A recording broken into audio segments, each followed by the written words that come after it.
From the Chicago Sun-Times newsroom, I'm Natasha Korecki, and this is Off Message, our weekly political talk show. Joining us this week is former GOP party chair Pat Brady and the founder of Next Generation Public Affairs, columnist Neil Steinberg, and from Springfield, our Springfield bureau chief, Dave McKinney. So this is the last week of session. Things are wrapping up. Folks, as of today, the facts are that the tax won't be extended, and we're going to have additional pressures next fiscal year, and we have to be prepared to handle that.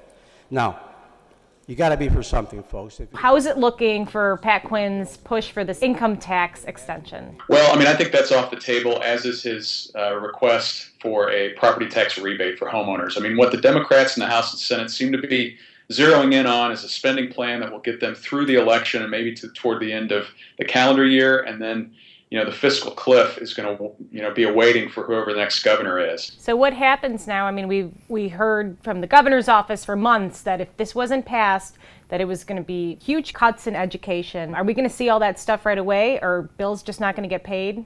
Well, I think everybody is saying that if this spending blueprint that is likely to pass, if it stays in place for the full fiscal year, then yeah, there could be layoffs, there could be facility closures, there could be funding cuts for schools. But Senate President John Cullerton said that revenue options are going to be in the table after the election, which, for anybody around here, that means, look out, that's when the tax vote likely will happen, if Pat Quinn wins. So is that good news for Pat Quinn? I don't think nothing happening is good news for Pat Quinn. Well, you said something I want to get back to about bills not being paid. Bills are already not paid, and this is bad not only for the state, but a lot of vendors depend on the state. They're in these contracts, they provide services and goods, and the state is 3 months, 6 months, a year late in paying them, and they have trouble staying in business. So this is bad for more than just government services. Politically, what kind of position does this put Pat Quinn into as he's going head-to-head with Bruce Rauner? What's worst case scenario for Pat Quinn? What's best case? I think it's playing out to be the worst case scenario. He's not going to get it. He's getting hammered by the Rauner campaign for going back on his promise that this was going to be a temporary tax increase. And like Neil said, bills aren't getting paid. All this big tax increase was supposed to go to pay past due bills. Well, they didn't do that. They paid the pensions down. So I think it's a pretty bad situation for Pat Quinn, not just in it didn't get done, and the fact that he couldn't get it done, and really nothing got done except we're going to have a bunch of referendum now. What's Rauner's trying to spin this to his advantage, but he's to quote my pal Eric Zorn, he's either a coward or a fraud because he's attacking the plan that's out there, but he has nothing. The press, and especially the Tribune, has been hammering him. You've had 15 months. What are you going to do? And he's going, in due time we'll say that, and that isn't really flying too well. Well, he's winning right now, and I think internal polls would have him probably with a double-digit lead. So, whatever the media might want to think about it, just from a political perspective, whatever he's doing is working. And, he's not governor right now, and he's not the Speaker of the House. It's not his responsibility to come up with a budget. He's laid out plans on the pension that were pretty detailed. He will roll out a plan, and, why should he come up with something that the Democrats are just going to shoot down or have a target at, just politically? But I feel like, for a while he was able to get away with that, but I do feel like it's hitting this critical mass right now that there's a growing call for Well, there is for right Rauner now. This until Friday, and this is over whenever the budget debate's over. Then it recedes back. Not as many people and that are going in the grocery store today are worrying about the budget battles in Springfield as we might be. And so I think he was smart politically just to sit back and let the Democrats do what they're doing. But is that a disservice to taxpayers or to voters? If he's got some solution in his back pocket, then shouldn't he weigh in? Well, he's going to roll out a plan. I think he said that in due course, but I'm not what's sure is worse. I'm just talking politically. Ineptitude or just being patient and rolling out your plan in due time. I don't think that Quinn, he can't be subjected to a tax on his tax position by Rauner, so long as Rauner doesn't come out with a plan. I think we will see Rauner come out with a plan probably in June or sometime this summer, because that's going to be part of one of his big ad attacks against Pat Quinn is that tax increase. I agree, but the fact that does it need to be done right now, or the Rauner campaign's going to implode because one of the ed boards is mad at him? No, I don't. Well, when he says due time, he means due time for him. him. In other words, if we're trying to solve the state's problems now, and if he has something to contribute, I mean, it might be the political savvy thing for him to do, but as a state trying to save ourselves, if indeed he can contribute, which I don't think he can, then he should maybe try to help this dialogue that's going on right now. It's like the house is burning down. I say I'm good at firefighting, but I'm going to help you later. I'll come by and spray the rubble. I'm just saying. I mean, that's nice, and it'd be great for a political science class, but the reality is, I mean, does Speaker Madigan come to the Republicans' defense because it's good government? It's just not the way it works. I'm just talking in terms of politics. It's been smart politics for Bruce Rauner. Well, let's shift a little bit. We were talking about all the ballot questions. Dave, how many are we up to possible questions that could be on the ballot? As of Thursday, we're up to 7, potentially.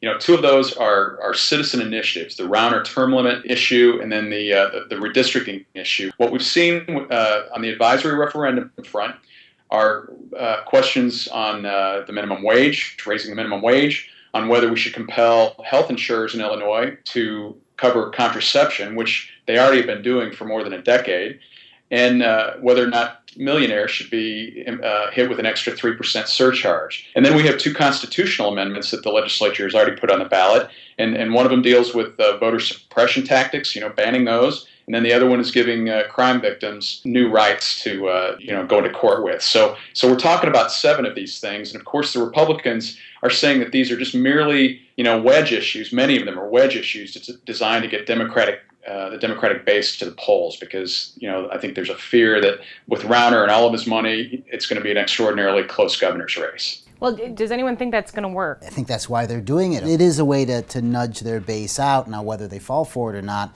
I think they will, because people, they're emotional, and they want to go out and kind of make their voices heard, even if it's cynical and meaningless. I agree with the Republicans here.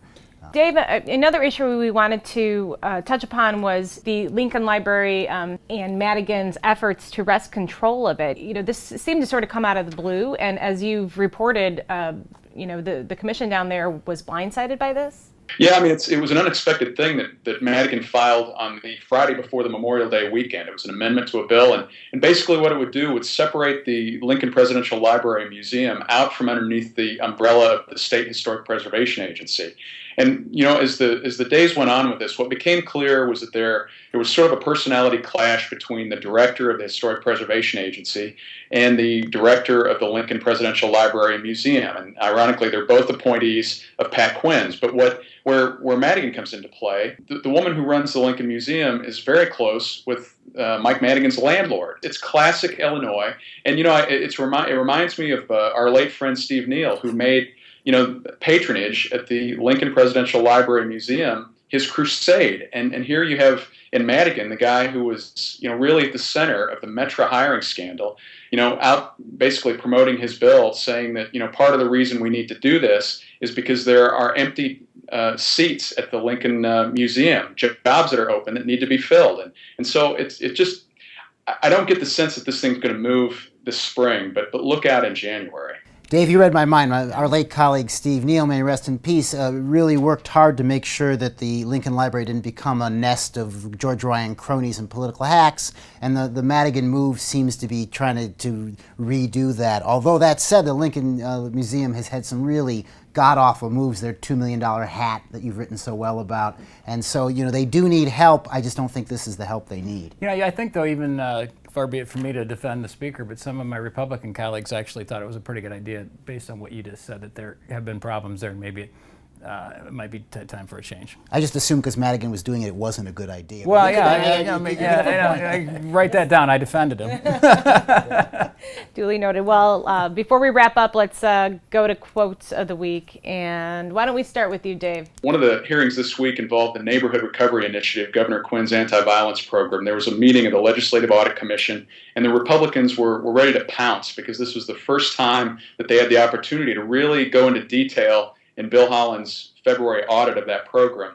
And State Senator Jason Barackman, a Republican from Champaign, expressing frustration at how they didn't really get any answers from any of the testimony they heard, said, "We've only scratched the surface on how this total waste of taxpayer dollars happened."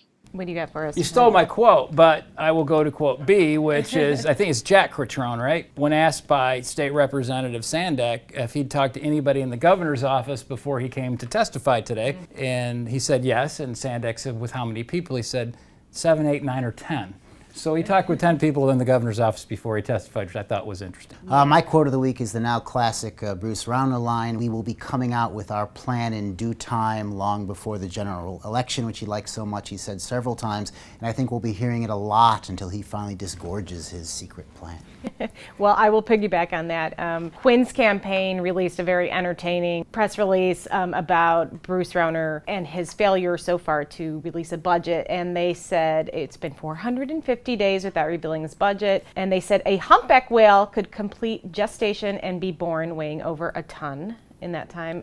Or you could watch Gone with the Wind, one of the longest movies in American history, more than 2,700 times. Frankly, my dear, I don't give a damn. With that, thank you for joining us on Off Message, and we will see you next week. After all, tomorrow is another day.